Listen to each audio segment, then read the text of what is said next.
to her. 7th leg. It's 4-2. Throfer. John Park was waiting on double 8.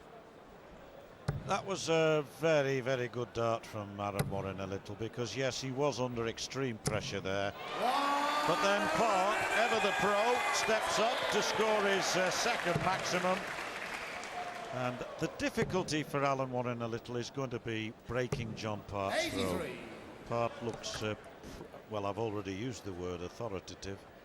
That's what he looks, and if you are going to hold your own throw, you're going to have a very, very good chance 140 of going through. He's already broken Warriner. Well, Terry Jenkins will play the winner of this match in the second round. 100. And the Rocket beating Bob Anderson. 60 in November is Anderson, still going strong. As we mentioned, it's the Welshman and the Pieman to round off 90. Monday afternoon at the match play. Terrific lineup tonight. Yes, Bob Anderson and I will be able to compare our bus passes at the end of the year, Stuart. John, you require 91.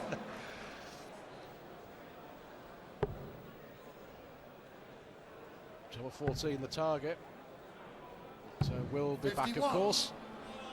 Now here you can see the comfort with which John Part is winning on his own throw. 58. So John, you require tops 40. for a 13 dart leg and a 5-2 lead. There she is, no problems. John Part. 8th leg. Alan Part's average 94.38. Warriner 88.42. 60. Just gone down a touch. And I reckon that average, for once anyway, it's not always the case, reflected in the score, and certainly there the percentage checkouts reflected in the score. And if you show the 180s as well, it's 3-0 now to John Park, the Canadian. So there you have it. He's winning on just about every stat you can name. Yeah, absolutely.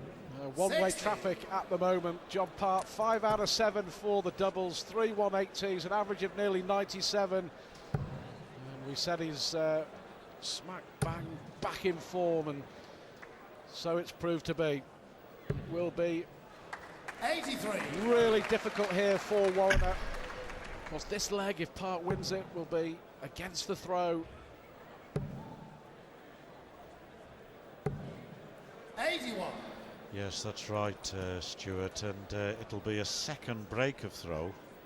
And the way things are, it's hard to see Warriner therefore breaking Park 3 times, which is what he'd have to do from here to win the match. Well, he's suffered a series of first round exits in big TV tournaments. Warriner over the last 12 or 18 months. Looks like he could be on his way to another. Well, he's got a very mixed record in this particular tournament. On 7 occasions he's been a second round loser, on 2 occasions a first round loser, but of course he was a finalist in 97 and 2000, around the time when he was throwing his best darts, and quarter finalist in 96.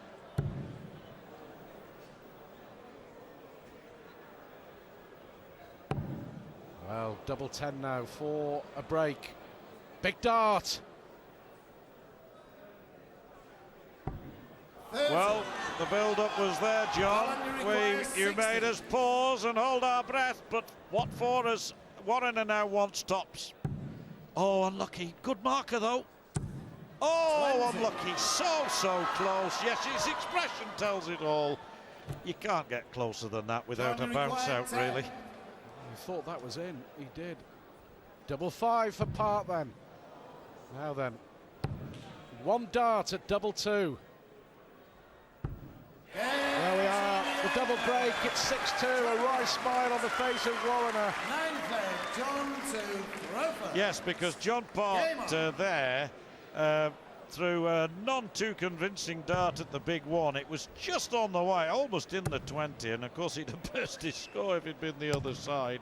Warriner probably thinking, I'm on the wrong side of the wire, and he just happens to be on the right side of the wire. Things like that do go through the player's mind in situations like this, I'm sure. 58.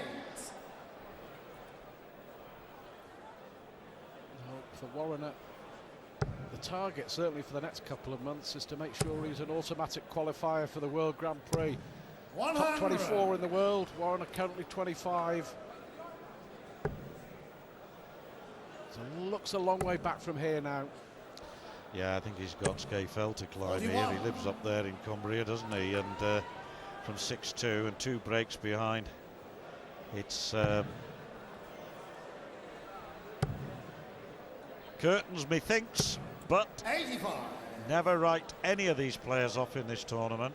If you do, it's at your peril, because a sudden surge can change things around. But it doesn't look as though it's going to happen, Stuart. That's the thing. Well, I did mention 6-0 down. 41. Came back to force a tie-break against Andy Jenkins last year, but doesn't look like repeating it here. John Parr's just got to keep on, steady as she goes, and he'll be into round 2. 140. Well, he recently had a similar game to that at Bolton, where he was way behind. Was it on the stage against Colin Lloyd, was it? And he came back, almost fought back to victory, but 40. just left himself John too much to required do. 36. Yes. Game 7-2 it is, and it is turning into a procession at the seaside for John Parr.